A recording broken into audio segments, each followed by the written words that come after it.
Good morning again. Senate Agriculture back in action. We're going to spend about an hour with the Champlain Valley Farmer Coalition.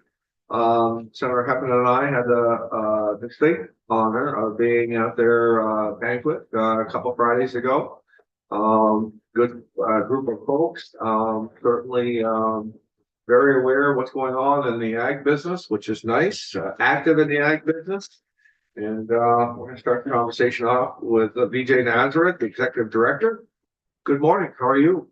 Doing well, thank you, and thanks for the opportunity to appear before your committee. The floor is yours. Tell us what you'd like us to know. Thanks for coming to our meeting a couple of weeks ago. Yes. So I want to take a quick second. So I'm Vijay Nazareth. I'm the Executive Director. I've been with the coalition for about 3 years now. If you want to introduce everybody as you do it or as they go, Yeah. I mean, by all means, Well, whatever you'd like to do. We'll start. Ramsey, you want to introduce yourself? I'm Ramsey Malish. I'm the president of the coalition. I have a farm in Cornwall. So Ramsey, Brian Kemp is probably a name you're familiar with, particularly you. Brian stepped down president's role, and Ramsey is now the new president as of 2 days ago. Congratulations. Thank you. Holly Menguch. I have a bulk goat milk dairy in Orwell called Tups Crossing Farm. I ship milk to Vermont Creamery. Lorenzo Whitcomb. I farm with my brother and nephew in Williston. We're transitioning out of dairy into growing grain, mainly corn and soybean for other Vermont dairies.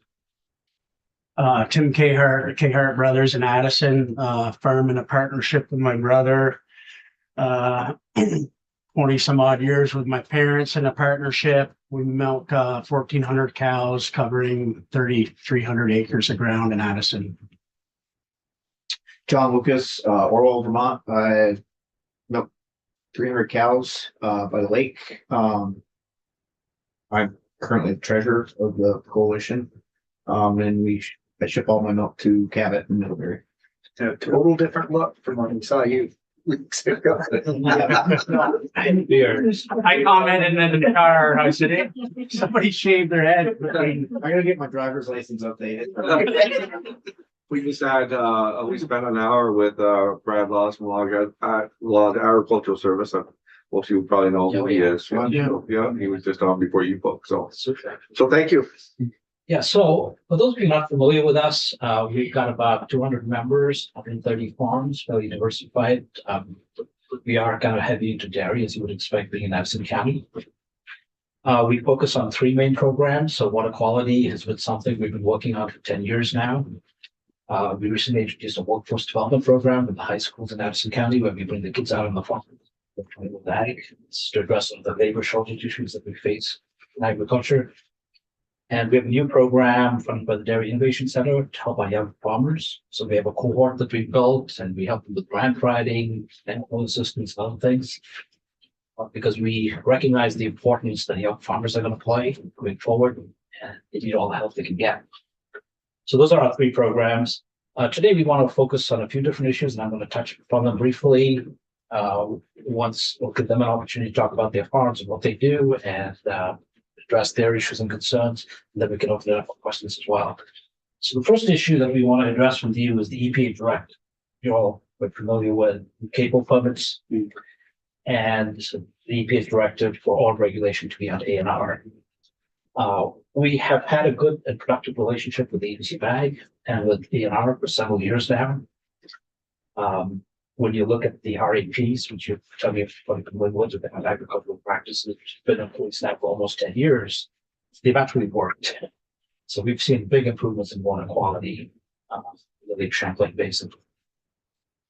So the process has been working fairly effectively. Now, we're also aware of the EPA directive that regulation beyond ANR, and our position on it is, regardless of what the outcome is, when it ends up, we're happy to work with both agencies because our focus is on the goal, right?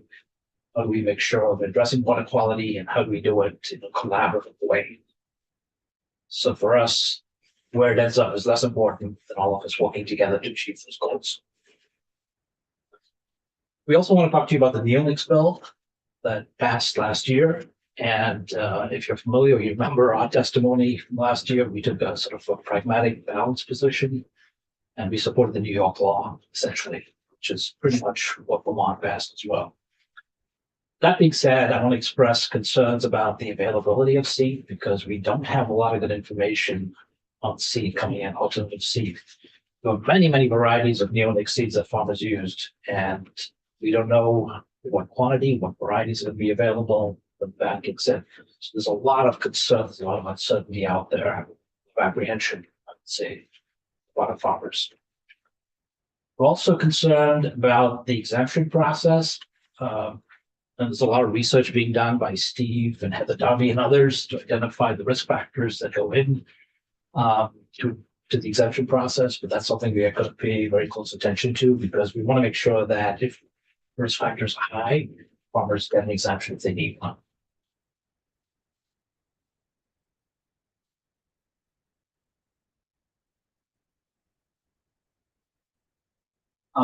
As I'm sure all of you are following what's happening at the federal level with respect to funding for environmental programs, and that's a mainstay of what we do. We support conservation practices from the AT of Ag, ENR, RCS, etc. And a lot of that money is dried up or has been paused, and that puts projects on pause as well. So a lot of the good work that's helping address water quality, climate issues are now frozen. So a big concern of our farmers. Labor, there's been a lot of talk about deportations, and there's a lot of stress both on the part of the farmers and on the part of the farm workers, what's happening there. And it's at a point now where, the mental stress levels are so high that there's going to be health impacts down the road. And we remain extremely concerned about that. So it's something that we need to all be supportive. A lot of our farmers treat their workers as family, right? It's not just about coming to the farm and working. They're appreciated, they're treated well. And again, we talk about collaboration. So these are not just workers from some of the productivity is also impacted, right? When this high stress levels. So that has an impact on farm output. So that's something we need to keep in mind as well. If you're following dairy and what's been happening in the state, you're seeing a lot of consolidation, right? So we all know milk prices don't move a whole lot, but we know what goes into producing the milk, the input costs, the labor costs, and so on, keep rising. So the only way you address that is if you grow. And so consolidation has been a big deal across Vermont. That's fine if you're big enough to grow. If you're a small farm, what do? Right? What you need is new markets, new opportunities, capital to come to the state. You need folks to bring processing into the state. Right? They do that pretty actively in New York. Let's get some of that into Vermont. But for that, you need a favorable environment, a favorable business environment, a favorable labor environment. But without that, our small farms are going to disappear. So folks around this room will talk to you a little bit about that in a few minutes, but we're extremely concerned about that. Emergency aid. So whether you call it climate change or you call it whatever you want, we know that extreme weather events have a huge impact on our farmers every single year. We had a drought 2 years ago, we had flooding last year and the year before. So how do we cope? How do we adapt? How do we deal with it? So we need to get aid out to farmers who need it, and we need to get it out to them quickly. So that's going to be something that we need to pay attention to as well. So that's kind of on my list of things that we are focused on, that we are concerned about. And I'm just going to go around now, and each one of the farmers will talk to you about what they do and the stuff that's important to them. So Ramsey, why don't you lead us off? Yeah, sure. Tell us who you are for the record. I'm Ramsey Mellish. I am acting as the president of the coalition. We own and operate a small farm in Cornwall. It's a diversified farm. We sell organic milk, organic beef, or not organic pork, but conventional pork and conventional poultry. We've been farming in Vermont for going on 12 years, I think. Kind of farmed all over the state. kind of went on a journey to get into farming. I don't come from a farming family. So I'm one of, well, you're sitting in a room full of a bunch of us, but we are not the norm. So, my journey is similar to theirs, but, borrowed money, got into it, and tried to build a business. And that's something that I will speak to today is, I'm a strong believer in opening markets, as VJ just mentioned. And some of you might recall what happened in the organic milk business a few years back. The folks in our government were kind enough to subsidize organic milk for a time, and that is a great Band-Aid. So solution-based thinking, right? Like, what do we need in order to build strong markets? And this goes equally with my conventional counterparts. In fact, I'll talk about that. There's basically only 2 milk buyers in this state. And I think maybe some of you know that. There's the DFA and there's Agamark, who is Cabot. In my eyes, that's a big risk, right? What we saw on the organic side of things was Horizon, a large nationwide company, decided they didn't want to buy milk in Vermont anymore for logistical reasons. There were some governmental pressures based on how much of the market they controlled.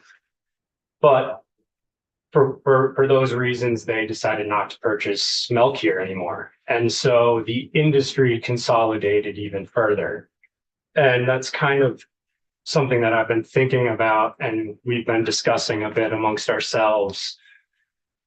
As these markets consolidate, where does that leave Vermont farms? And the answer is it leaves them vulnerable. And so we look at New York and what's happening there, and there's a handful of buyers. It's not just 2. There's probably 6 or 8 buyers that are impactful. They're buying large volumes of milk. And yeah. Sorry, is it possible to bring that market into Vermont? Absolutely. 100%. Yeah. They're choosing to set up production in New York for a host of reasons, I assume. And, they could have done that here, and they didn't. And I don't know why, but I assume that there's some things that we could do as a state to incentivize growth in this area. And I think it's critical for the success of Vermont farms. At the end of the day, like Tim said, he milks 1,400 cows. That's a large farm in Vermont, but a small farm in this nation. Out west, where there's 30,000 cow operations, that's quite a gap there. And so, I think about that, and I think about who's ultimately buying the milk. And when there's only 2 players, it makes me nervous. I think it's something that, yeah. Have you reached out, VJ, or anybody reached out to these other companies, say, hey, are you interested in coming to Vermont to buy our products? Or does DFA and Agamark kind of have it cornered? And I know there's quotas and all that set up, so that kind of messes with it. But if you bring in 3rd, 4th player, again, has anybody reached out to them to say, hey, do you want to come to Vermont? Well, that Ramsey's in a kind of delicate position to reach out as a current, producer for Stonyfield, being like, hey, just shopping around. That would have to be done with tremendous tact. So we need to do more of that. And we tend to focus on where the funding is. Funding has been primarily on the environmental side, not on the economic side. And so even though we may see a problem, an issue there, we don't spend as much time as we should. That's just being honest about it. But we need to have more intelligence as to why a company sets up in New York and doesn't set up in Vermont. What are the constraints? How do we address those constraints? Right? Especially since Vermont's such a large, We got a great brand. and we produce way more milk than we can drink. Yeah. Yeah. And Well, I think that the thing that can be the most, daunting is that you guys have contracts with these folks and you gotta jump from somebody else to somebody else, and then they don't make it. Then you're gonna go back to somebody else that maybe you're not gonna be so fast to wanna buy your milk some more. And Quite so that frankly, puts you you in have a lot of equity tied up within these cooperatives that would make change awfully difficult. You know, so we're just as engaged with them as a cooperative as we are with our family. So to just pick up and move to the only other cooperative is extremely risky Yeah. on the conventional side. so I think like the base point is like I'm producing milk for Vermont Creamery. Vermont Creamery, I feel, has treated me fairly. I don't want to go look for another buyer. However, Made in Vermont has a brand, and if we can somehow work to incentivize other companies to come in to want to make milk dairy products, whether it's goat or cow, in the state, then maybe there will be another option and not just one goat milk buyer that's able to take the amount of milk that I produce. So it's about incentivizing companies to come in, and then we'll have options, or then there'll be competition or whatever. It's not about us individual farmers like seeking out another buyer. It's about getting the buyers here, which will support the broader Vermont economy, not just make us feel safer. And I think this needs to be a partnership with the Agency of Ag, since they're the primary. Yeah, I advocates. agree with that. So all the farmer coalition groups at the Agency of Ag need to get together and talk about opening your markets and what that's going to take. So I look forward to having those conversations. Coming weeks and months. Go ahead, Ramsey. Yeah, maybe that's a good enough point for me to pass the torch around. That, you know, I think that kind of gets the point across: market access. So my little nuance. I know you already done it, but just because you're starting to talk again on the old thing, Right. you should talk. So Holly Manguch, owner and operator of Tufts Crossing Farm, 240-acre farm in Orwell, shipping bulk milk to Vermont Creamery. I've heard about 450 dairy goats, which in Vermont is one of the largest. But again, worldwide national scale is the drop in the bucket. So the little nuanced niche view that I can bring that's slightly different from Ramsey's, but expressing the same point, is that Vermont Creamery and UVM and frankly, the Agency of Ag is always like, we need more goat farmers, we need more goat farms. And then they're like, why is that not happening? Why are more cow farms that are struggling in the current fluctuations of the market not switching to goat milk? We don't have fluctuations in pay price. You know what you're going to get. You can calculate out in your year's finances. And part of it is what farmer wants to put all the investment necessary to switch infrastructure to a company that there's only one buyer. There's no artisanal cheesemaker in the state of Vermont that could take the amount of milk that I ship. So it's only Vermont Creamery.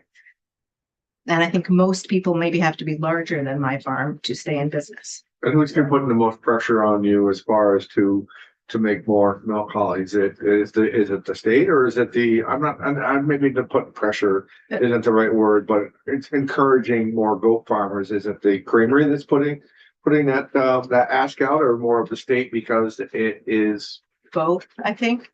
But it's financial pressures too, as far as how much milk, like if you're going to grow and expand, it's because you have to stay in business. But there's like an overwhelming, I think, public voice of we need more goat farms.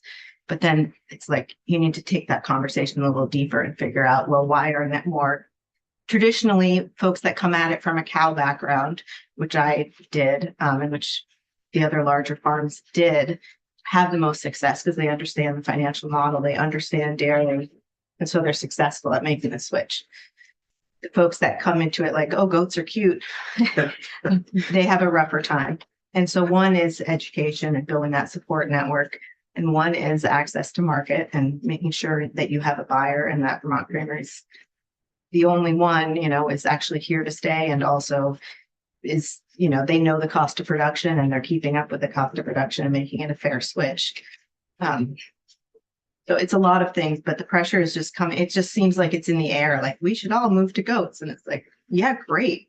But that's going to take a lot more education and infrastructure and behind the scenes, making the industry stronger within the state. There's a lot of loopholes that are not being caught right now, such as market for cull animals, market for kids. Like, these are things that haven't really been thought through on the scale that Vermont Creamery and I think the state are hoping that Vermont gets to.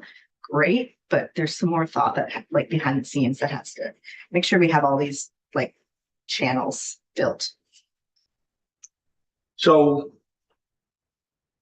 I think you spoke a couple Fridays ago that you were milking 10 hours a day at one time to get your goats through. Yeah, And then you were able to get a parlor, a newer parlor and all of that stuff. Where did the money come from for you to That be able to build that? NEDBIC, and that has been great. Say the words. Northeast Dairy Business Initiative Center. I've been the recipient of 2 different grants through them, and I was a co-recipient of a third one, and that money has kept my farm in business. The first one was for a larger bulk tank, so I could continue to grow capacity, which I needed to do to stay in business. The second one was I was a participant in a grant that was studying the efficacy of extended lactation. So changing the cycle from what you normally do with a cow and doing it the way it's done in Europe, which hadn't been done in America, and see if that worked with Vermont's goat populations. And also that paid for bringing in some new genetics from Europe, which it's an ongoing, 5 years from now, ask me again if that, how, the efficacy of that, but so far seems great. And then the third grant that I just received was for parlor expansion, which is wonderful. I can get over 125 goats through an hour, which has just changed my life and made it possible for the farm to continue on. And the monies that were there, now a grant, paid it back or not? It was just a grant. It was just something that it doesn't have a payback on. Each one had a 25% match. For my parlor build, construction costs weren't included, which was meant I had to take out another construction loan, which I will still be paying off for the next 10 years. But So you were milking 10 hours a day, and you're milking how many hours a day now? I've, Yeah. Yeah. Cut it in half. Yep. Cool. yeah, it's been wonderful. And that, of course, it's not just me and my time in parlor, but it's, able to afford a relief milk or animal production. They're not stuck in the holding area. It's the entire It's system. 5 more hours a day. That's gonna let you do something different. Exactly. Oh, yeah. Well, good. We have Lorenzo Whitcomb, grain farmer from Williston, and I was going to speak with you a little bit about the CAFO and the directive that ANR be set up to enforce the CAFO. And the CAFO is a concentrated animal feeding operation. That's what it stands for. And there's a lot of challenges on Vermont farms. We spend a lot of time protecting our livestock and our workers and employees, and the quality of the food we produce, and the environment that we rely on. And I think VJ mentioned earlier, I think the majority of farms, or at least the farms that are involved in our group, are proactive about their environmental stewardship. And moving forward, if ANR is to take over the inspections, one of the issues I think it may be is going to be educating the inspectors on what's going on a farm. And one example I'll give is we had some inspectors on our farm once, and they were looking around, and the inspector asked me why we were stockpiling so much hazardous waste on our farm. And I looked over the way he was looking at our bunk silos, which were covered in plastic with tires on them. And he saw those, and he just assumed they were full of toxic dirt, and like you would have out behind a gas station or something like that. So I kind of quietly explained to him that that's our year's worth of feed for the dairy cows. He seemed to think, well, they all eat hay bales. They don't all eat hay bales. And I think we're realizing that if we need a little bit more enforcement of the rules that we have. I think the rules we have are all in all pretty good. But I think with that enforcement, we can get some protection from lawsuits. And I think the most important thing is the general public get a real sense that they're, that when they go buy a farm, that they know the farmers are taking care of their environment. Because, you know, people want to be able to go to the grocery store and buy food all the time, but they also want to make sure it's grown in a environmentally safe way. And, you know, if it was just about feeding people, we're really good at that. But it's a little bit, it's more than that. It's one step above that. And so I think, you know, looking forward, whatever agency ends up being tasked with this, I think, you know, we can work with any agency. And I think just for everybody in the room, and I think it would be the preference of this committee, and we have a lot of work to do on that. We're gonna have a miscellaneous farm ag bill that's gonna come to us, and we are just starting to get, but the position will be that we would want to keep our agency of agriculture being the ones that would regulate what you guys do. We don't need people in Boston coming up and again, not understanding what we do and our ways of life and how committed really, in fact, that all of you are to water quality and all quality of land and air and everything. So I don't know if we can be successful with that, but I think that that will be our preference. And so that's where we're going to be standing as far as on that. So I appreciate that you're willing to work with everybody, yeah, but I think we'd all rather, in the state of Vermont, would rather that you work with the state of Vermont. well, I think we're, at least myself, find it's like a kid with their parents getting divorced. I mean, we like both agencies. We don't want to take sides. We don't want to get, you know, caught in the middle, but I think, and if there was one group enforcing the rules and another group promoting agriculture, that might be a possibility. And I think the agency of ag it's always been challenging for them to be doing both. And I think maybe the general public doesn't really understand that. I mean, I know the department brought their environmental enforcement agency to Williston, kind of physically separate them. You know, a step in the right direction, but yeah, there's definitely challenges. You mentioned about lawsuits. Can you expound a little bit more on that? Have there been a significant number of, I mean, for lack of a better word, nuisance lawsuits? Yeah. Towards farmers in recent years? Well, not on our farm, but there has. So that's good. Yeah. It's there has been some farms, and I was thinking more of like CLF going after, you know, their lawsuits. I assume was what brought EPA in to try to dictate who was going to enforce these rules. And I have a feeling that if they don't get what they want, they will just turn around and sue individual farms. That's, you know, what, and if we had a set of documents saying these are the practices, these are the rules that we have to abide by, these are the inspections that happen every year or every other year or whatever, you know, documented to have as evidence that we are doing farming in an environmentally safe way. So what I'm getting from you is, because there are bills that are coming up that concern us, and so I want to kind of hear from both sides concerned. So what I'm hearing from you is the farmers just want to know what the playing field is. Right. Yes. Yeah.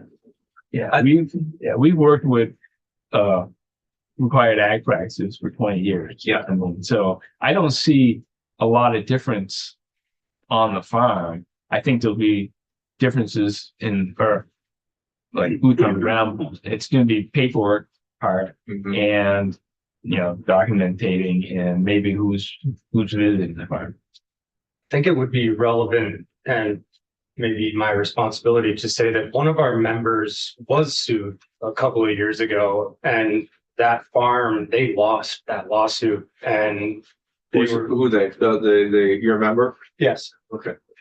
And it, I believe, was all around some RAPs that they followed, and just didn't work out in their favor, and there wasn't a ton of protection for them. Just figured I should say that. No, that's why we're here. I just want to, why we were right here just for a second, because you're doing some things that we're interested in and we're starting to hear more about it. You got out of dairy. Yeah. And now you're into crop producing. Mhm. For the open market. Yeah. Can you just maybe take a few minutes and, tell us about that a little bit? Well, I can say we were a very successful dairy farm, and my brother and I are getting to the point where we're thinking about retiring and stuff. And my nephew, though he's very good at dairy cow, milking and stuff, that he wanted to focus more on the crop field work and crop cropping. So, yeah, we said, fine, that's a great idea. And we were using robots for the last 12 years to milk our cows. But even with robots, labor was an issue. Then you were milking how many? 240. Yeah. And so, yeah, our goal is to, work 4 by 4. I guess 4 hard, busy weeks in the spring, and another 4 in the fall. And at least for my brother and I, my nephew will be working year round. But and yeah, we've had good luck selling our grain stuff to other. What do your grains are? What's that? Your grains are, what are you growing? Corn, and we're harvesting that is dry shell corn and soybeans. And we made connections with other dairy farms and that are buying it to feed their cows. Yeah. You're able to get them harvested, roasted, ground? Well, we have challenges. We're right on the Winooski River, and so we flood a lot. And when we were harvesting the soybeans this year, it was so dusty I couldn't see from you to me when I was driving the combine. And but we're the river gives and it takes. It gives us a lot of very high nutrients in the soil and stuff, and so we can grow great crops. It's well drained. There's no rocks. There's no clay, anything like that. But it does flood, and sometimes it floods 6 or 7 feet of water on top of the crops and stuff. Are you down by the airport? And Yeah. So that's what we consider our home farm in Essex Junction. And then we're right in also in Wilson. We're on 117 and down toward the North Wilson Bridge. how many acres? We're cropping about 400. So And are you in a situation to where, why would you crop it and move it along? You're not in a storage position where you have to store the product? Are you able to get it gone as it goes, or how is that? well, we have put up a 2 or 3 grain bins for storing dry grain. Yeah. This year we got in a situation where we filled them all up and we had to stop harvesting until we were able to sell 2 bins, empty 2 bins, and we refilled it again. And the second one we filled half full. So that's somewhat of a learning curve. We didn't really know, how much we could produce per acre. We got a little better idea now. And but we're also selling some corn silage from other farms that have, because of the weather, haven't been able to build up their stockpiles of silage. And but that's a little tough for us because we're so far away from other farms, and silage is very heavy to transport. Yep. Mr. Kehart. Yes, sir. Tim Cahart, in partnership with my brother Steve and Addison. I guess a little bit of the family history of our operation is my grandfather and grandmother moved to the state of Vermont in the mid-60s, where it was my grandfather's dream to farm with his 4 sons just outside of Virgins. My father chose to leave that home farm in 1979, which is where we are down in Addison. My grandfather Roger was a legislator up here for many, many years, doing his part to lobby, to legislate for the farmer to make things better on the farm, be it marketing, regulations, rules, you name it. So uncles are farmers, fathers are farmers, grandfathers are farmers. It's in our blood. Is there a Lee Cahart? That's my dad. Yeah. My Yeah. dad, as maybe many people know, is a dual amputee, lost both of his arms in a PTO accident on our farm in 1985. Still very, they spend the winters in Arizona, but he still loves the farm like he did when he was in first grade. Amazing man. Yeah, Yeah. both like we were speaking, both sometimes the family engagement on a dairy or in any business and farming in particular, right, is such a blessing. And also, I don't spend my weekends with my brother hanging out, or my father. Yeah. Yeah. So, I'll speak a little bit on the neonic stuff here in a minute, but I guess reflecting on the journey of my career in agriculture and what it's been, and most specifically, I think growing up, I didn't really enjoy it. I was only able to play one sport, maybe, where my friends were playing 2 or 3. I was forced to feed calves. I had responsibilities that, in a lot of ways, have shaped me into the person that I am today, with a work ethic, with integrity, with tenacity, with aggressiveness when it's needed, be able to say your name and that you're proud of who you are and what you represent. When the lake failed the water quality thing, the TMDL, which at this point, I'm not sure how many years ago it was, I think there was a lot of finger pointing at the agricultural community for our role in the lake quality, the water quality of the lake. And in some regards, it's forced us to be more vocal, to tell our story, to be involved, to educate the public, because there's less and less people that grew up on a farm that are my neighbors, that understand what we do and why we do it, that know everything that goes into it, with such razor thin margins that the way that we've chose to deal with it is to grow. And like it or love it, it's the way that we've remained to be profitable, to bring kids back onto the farm. My daughter's 29, with a family with 3 little kids, who's there on the farm now, pretty much ready to continue on that pathwards that we have chosen. My nephew's 27, back on the farm, and we're hopeful to shape the next generation on our dairy with them. At the same time, being real about the commitment and the sacrifice that you need to take to make it work. So I think agriculture has a lot to be proud of, and a lot to say the good that we've done, the distance that we've come with water quality, the investments that we've made to practices that we can now do that 20 years ago weren't really an option. So we can change. We've grown. We've done the right thing. Yes, there's still some low-hanging fruit, and I look forward to, I guess, a more level playing field amongst all avenues of agriculture.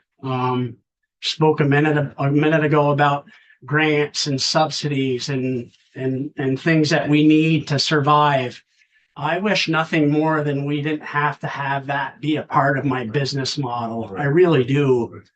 But as long as our nation, I guess I would say, has a cheap food policy, and we're all guilty of it. Groceries are expensive. They're expensive. It's not cheap to grow them. It's too bad that we can't get a price paid for our product that allows us to invest in these things that we need to do a better job on. So it's become a necessary thing that we have to be involved in, and I've accepted that a long time ago. Because if we don't, it puts us at a disadvantage. We're out of business. There's all kinds of strings that are attached to all those things that we speak about, and for better or for worse, you just take it on and you do it because it puts you in a better position, I guess, to do the right thing or to do a better job or to be more efficient with your labor. Labor thing is a huge deal on farms. It's hard to find people.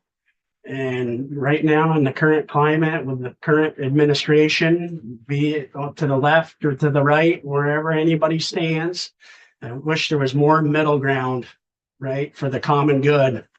We're having that conversation. I was gonna save it for the end, but you brought it up at a perfect point. This committee is gonna take on that. We've already started, as far as we had people in here the other day that wanted to talk about politics. And one of the things that we had made an agreement with all of us here on our very first day is that we were going to be an agricultural committee and we weren't going to be a political committee. We had some folks in here the other day that wanted to talk about politics and we kind of shut them down with that. But we are going to be moving forward. We've started conversations. I've had conversations with Senator Welch. I've had conversations with the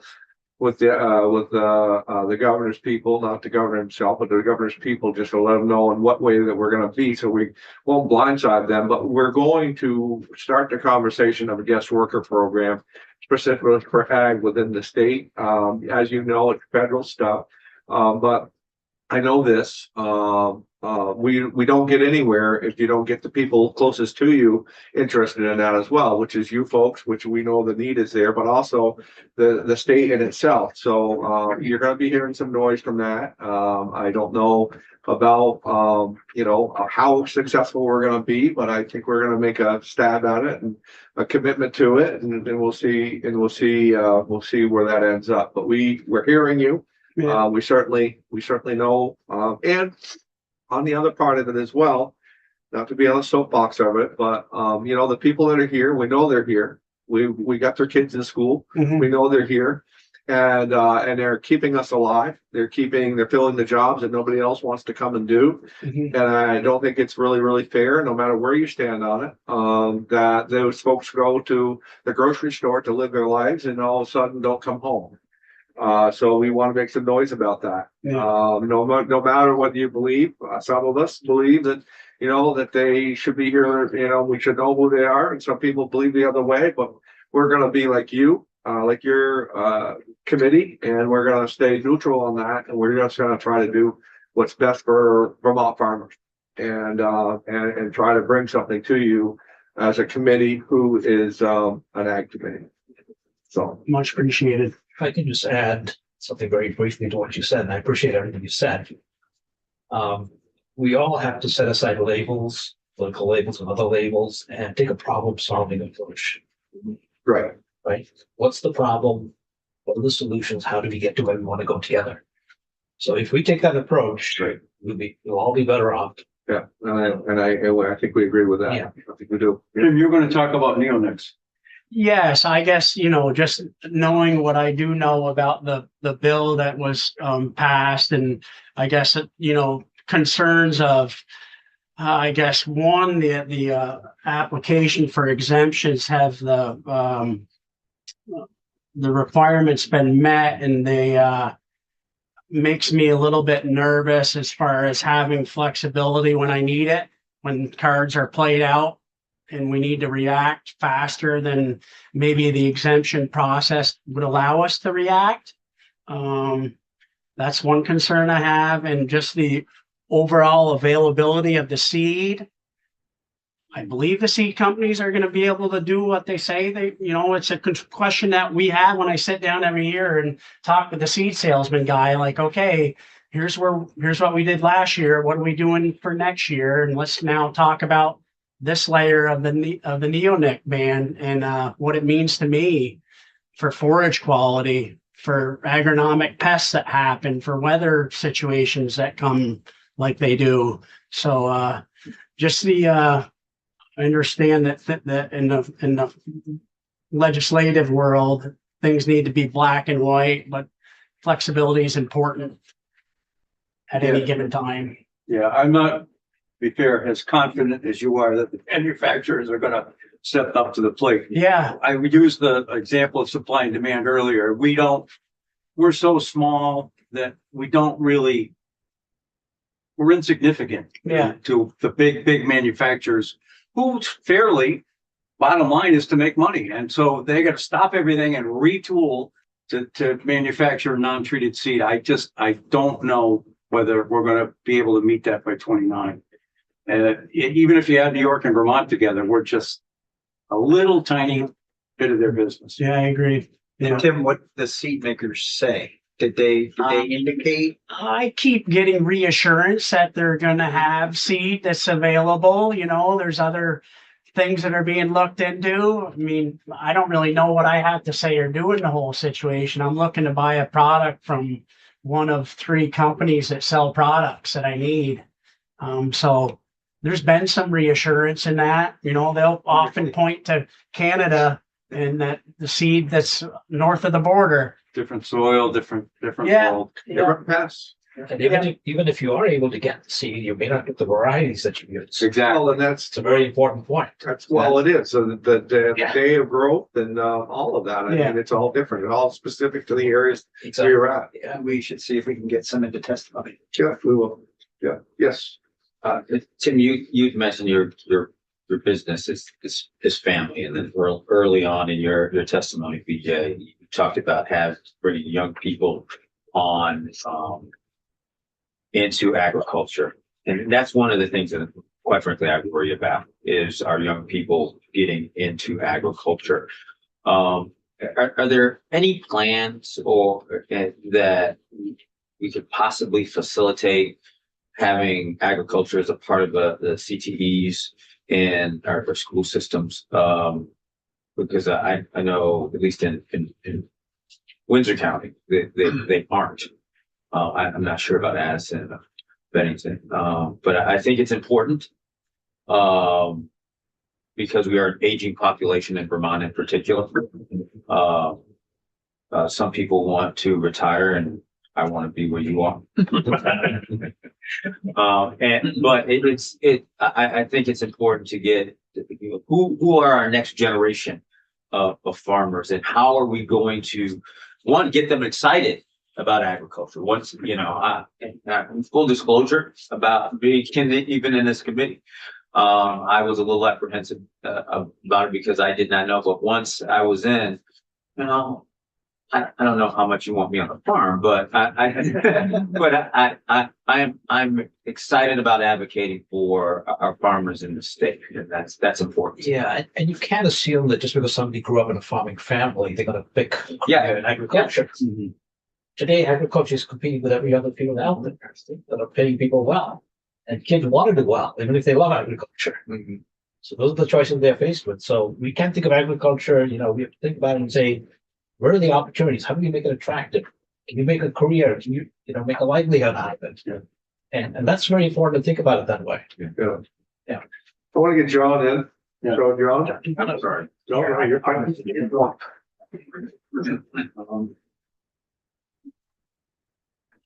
Yeah, so Don Lucas, farm in Orwell, 300 cows, with my 2 kids my son will be 16 next month, big month for him. And then my daughter who's 13. I again was kind of unconventional. I grew up in New Hampshire. My parents had day jobs, but we had a small farm where we grew some hay and had some livestock, and I always had a passion for agriculture. Which led me to Vermont Technical College to the dairy program. I always just really loved Vermont because that's where farming was happening. Where I was from, when I moved to Vermont in 2008, there was as many dairy farms in the state of New Hampshire as there was in Addison County at that time. So that's what and then I worked on 2 other farms in New Hampshire when I was out of school, and then I decided I want to do this on my own.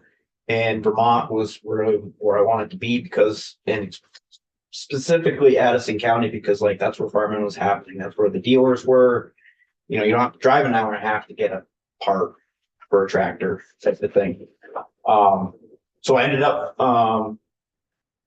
with David Russell in Starksboro, who you know we're very well.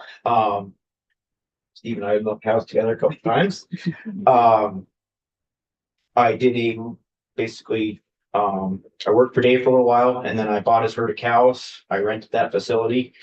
I did that in 2012. Where'd the money come from when you did that, John? The original loan was all FSA, beginning farmer loan, which for a guy with, you know, a little bit of money in the bank and a pickup truck, like that was the only way to get started. And, you know, Dave Russell was very good about grooming me and helping me out. Like we worked together a lot even after I bought the cows. But I bought the cows in 2012, which is also, you know, right about the time the RAPs were all going into place. And so that's been a big part of my life within farming. Fast forward, the facility in Starksboro, where it was a great start, but it was never going to be, I was never going to own it. It was always going to stay in the family. And again, with the RAPs, there was a lot of concerns about, you know, manure storage and feed storage and all that stuff. And then just, I'm always thinking about what I'm going to do next. And I really just want to get on my own farm where I can do the projects that I want to do, grow to whatever level I want to be. So that led me to Orwell. And I rented that farm for a couple of years. Again, it was worked out an agreement with the owners. And then I bought that farm in 2023. It was an aging facility, like the where the cows live and everything was great. But like a lot of farms, a lot of money was put into manure storage, feed storage. So that's what I'm always thinking about. So like we've done things like satellite manure pond with equip money, EMP money helped do that to increase our storage. Currently I'm working on a project right now. We don't have adequate feed storage and we have no leachate collection. So this summer, funding willing, we're supposed to be building the leachate collection pond. And the idea is to collect from the 2 bunks that we have now, and then we're going to have another pad area where hopefully we put bunkers someday. But unfortunately, those bunkers don't write a check back to you. And they don't even increase the value of the farm, really, if I was to sell it. So it's very hard to do those projects without, and like NRCS will help with the leachate collection part and with a little part, but they won't put walls up in the storage facility. There's no, there's not a lot of great avenues to build that infrastructure that we need, because it's not only, it definitely helps preserve the environment, but like it helps our feed quality. It makes us more efficient farmers. You know, we have less shrinkage within our feed. So that's my big project for the summer. And then, so with my cropping practices, I'm pretty much 100% no-till on my corn. Do cover crops every year. Cover crops, I received a grant from the Agency of Ag to buy my drill, which, you know, 100% of my corn ground was all drilled to wheat this fall. And that was great. You know, that was something that, again, isn't really in the checkbook to buy, but when there's extra help to do that. But the problem is like like I say with these bunker silos and stuff, the projects are just getting so big. So we need to find other ways to make these projects happen. And unfortunately, just, you know, with the markets the way they are, there just isn't there's not a lot of extra cash to do that. But that being said, you know, we're working on it. We're trying to figure it out. We're just doing it one step at a time. And, you know, I'm a medium farm permit under the state, and, you know, they come out and they inspect me, and then, you know, we identify areas of concern, and those are the ones that we look at first. And that's why this leachate collection, this is the thing that we think is top of the list. And that runoff's coming from where? It's not that we have an active discharge. It's just that where the bunker silos are, if there's leachate, it's not being collected into an air, into an area where, 100% we know it's not going into a ditch or a stream or anything like that. It's more of an area of concern. It's not an active violation or anything at this point, but we know it's something that we need going forward. Into that, we've, myself and everybody in this room, like, we've done a lot in the last 10 years as far as doing these practices, and like a lot, and a lot of it is on our own dime. Right. Especially, like the no-till planters and stuff, there's a little money here and there, but like we're seeing real benefits from it too. Like there's some real positive things that are coming out of this. So like I think the work that we've been doing is awesome, and I think it can get better. But I think we should be rewarded for it too. I think if we're doing the no-till, we're doing the cover crops, we're collecting the leachate, irregardless of who's doing the regulation, New York has they're set up now. I'll spare you all the acronyms and stuff, but basically they set their farms up and they address the areas of concern, and then they say, hey, you have 5 years to get to this point to fix it. And then when they fix it and they've got everything checked off their list, that also, they have something they can take to the courtroom that says, we are following all the guidelines. We've checked off all our boxes. And when it goes before a judge and there's a lawsuit brought before them, the judge says, no, this farm's doing what they're supposed to be doing. There's no validation here. And I think that's what we really need. We don't need to just be told that way, you need to fix this, you need to fix that. You need a little bit of, going back to what Orlando was saying, what we would like to see is a little reward and a little protection for doing all the things that we're doing. Irregardless of who's doing the regulating. But I think is going to be most beneficial for everyone moving forward. Yes. Thank you, Mr. Chair. Thank you. I deeply appreciate your taking time out today to come. I know we've sort of tiptoed around a topic. Well, so let me just start saying this committee is the Agriculture Committee. It's not the Natural Resources Committee. So we have a tendency to be more aligned with the Agency of Ag. And I'd say this regardless of whether Steve was in the room or not. And I think that's where our loyalties will lie. We did have testimony from Michael O'Grady, our legal counsel. The CLF lawsuit occasioned the EPA getting involved about CAPO permits. That we don't have anybody in the state with a permit yet that I know about.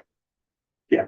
So that'll be resolved in whatever manner that the court so choose.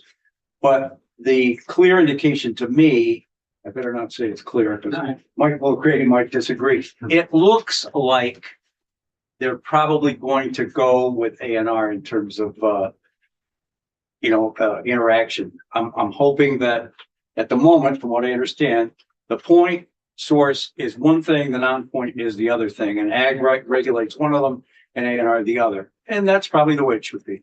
I don't think we should change anything, I guess is my bottom line, with what we're doing now. I think the Ag Agency does a great job because they're focused on agriculture, just like this committee is.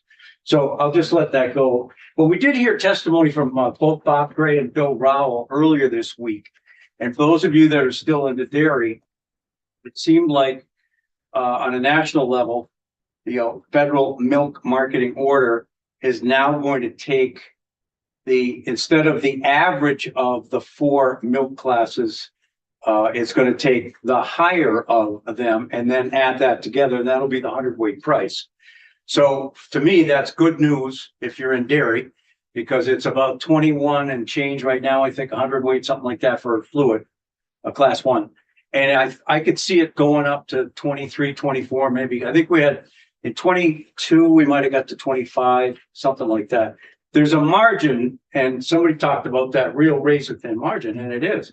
So it needs to get north of 20 by quite a bit to make people feel relaxed and, you know, able to continue. So we had the federal delegation in yesterday, the day before. We made a point of saying to Senator Welch's office, Senator Sanders, and Congresswoman Ballard that we felt strongly that they just let that go and don't monkey around with that milk order price again for a few years at least, and just let it go and see what happens. So we came out in strong support of seeing that 100-weight get up in the mid-20s. I don't know if it will, but it seems like if you take the higher of, it probably is going to do that. And then the chair had mentioned earlier that we are interested in a guest worker program of some sort. Do folks here have H-2A workers involved or not? Because they're in a different category. We're not allowed to. Okay, that's right with Terry. Yeah. Okay. But maybe we can do something that will It would be, help. the model's there, right? H2A provides a Yeah. perfect model. Yeah, it does. It really should be that straightforward. And then the other thing that I brought up was the dates for spreading, manure spreading. And right now they're locked in. I think it's December 1st, or no, December 15th to April 1st. It's getting warmer earlier and staying warmer later, for one thing. Direct injection wasn't around when those dates were put in, or at least to the extent it is today. And I think those are two mitigating factors that I'd love to see you folks decide. It's time. Let's go out and spread. Well, And, you know, we'll see. and we're gonna bring those people in and we're gonna have to start to have those discussions because again, as Senator Collmore said, a lot of the discussions and a lot of the rulemaking that went on didn't have the more range filling up the pits with that time frame that had. They didn't have the amount of direct injections that were going on. We talked to 5 new farmers yesterday, 5 young farmers yesterday. Every one of them was doing direct injection, every one of them. And so we're gonna be having those discussions this year to see if we can't move some of those timelines. No, I would argue that calendar is actually hurting us. Yeah. Because guys are forced to be doing things because within a calendar year, Right. when they shouldn't be, when you, like you say, there's opportunities. Yeah. Outside of that. And I think, and there again, 10 years has gone by.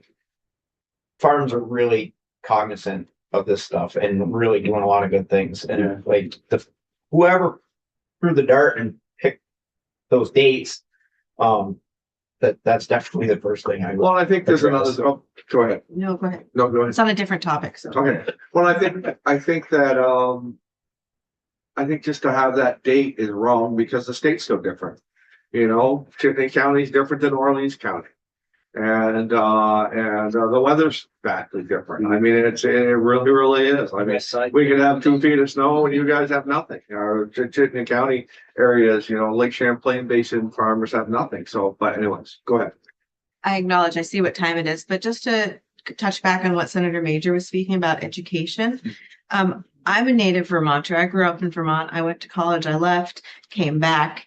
I had never been on a dairy farm ever. Like it wasn't until I got hired by a dairy farm that I had ever been on a farm.